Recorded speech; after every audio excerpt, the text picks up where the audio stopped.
Result તમારી સામે છે। તમાકુનું પાન અને જાડાઈ, થિકનેસ બધું જોઈ શકો છો એમ।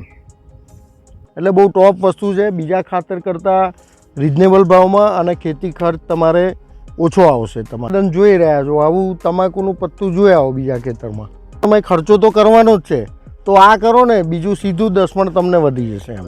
2.5 થી 3 ફૂટનું પત્તું છે, થિકનેસ છે, જાડાઈ છે, જુઓ। જાડાઈ પણ મસ્ત દેખાઈ રહી છે। હું તો દરેક ખેડૂતને કહું છું કે ઓછા ખર્ચમાં ખેતી કરો, મોંઘા ખાતર વાપરવાની જરૂર જ નહીં। મારું નામ ભાવિનભાઈ અશોકભાઈ પટેલ છે। હું ખંભોળજ ગામ મારું અને તમાકુનું ઉત્પાદન કરીએ છીએ। અમે ખેતી તમાકુની જ કરીએ છીએ। હું તમાકુમાં આ નીરવભાઈનું જે બ્લેક અમૃત એ સિઝનમાં જ્યારે તમાકુ રોપીએ ત્યારે 3 થી 4 વાર 20-25 દિવસના અંતરે મારીએ છીએ અને રિઝલ્ટ બહુ જબરજસ્ત છે। બીજા ખાતર કરતાં જોરદાર છે એમ। તમે સ્પ્રે જો આલો અને જમીનમાં પાણી જોડે જવા દો તો એ જબરજસ્ત છે એમ। રિઝલ્ટ તમારી સામે છે। તમાકુનું પાન અને જાડાઈ, થિકનેસ બધું જોઈ શકો છો એમ।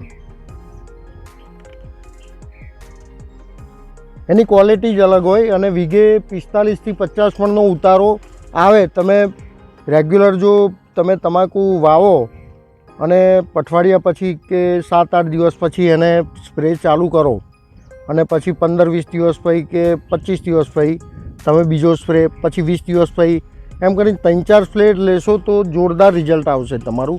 અને એક એવું હોય તો એક સ્પ્રે છોડીને તમે જમીનમાં આપી શકો છો। તમે બેરલમાં કોઈ ટપક પદ્ધતિ દ્વારા તમે જવા દઈ શકો છો। એ રિઝલ્ટ બહુ જોરદાર મળશે।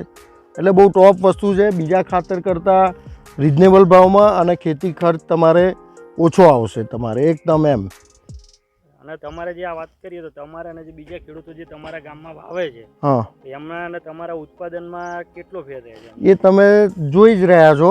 આજુબાજુના ઉત્પાદનો, આજુબાજુનું ઉત્પાદન જોઈ રહ્યા છો। આવું તમાકુનું પત્તું જોઈ આવો બીજા ખેતરમાં, બરોબર? અંદાજિત તમે એમ કીધું કે આમાં વીઘે તમારે કેટલું 50 મણ, 45 થી 50 મણ, 50 મણ નીકળે છે, તો અને બીજા ખેડૂતોને અંદાજિત કેટલું નીકળે છે? એ 30-35 મણ, 40 મણ જેવું।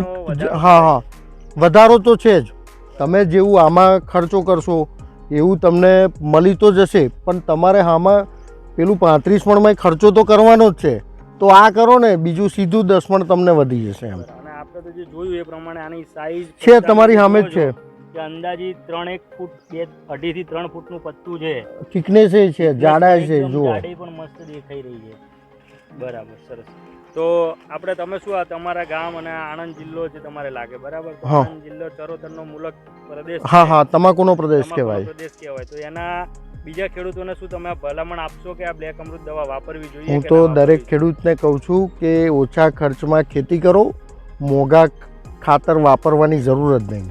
અને પાછું ઓર્ગેનિક છે, અને ઓર્ગેનિક છે પાછું, કે બીજું કોઈ નુકસાન ખેતીમાં કે જમીનમાં કરશે જ નહીં। તમને સીધો સ્પ્રે આવશે ને જમીનમાં આવશે, એ તો ઓર્ગેનિક છે, બીજું કોઈ છે નહીં આમાં।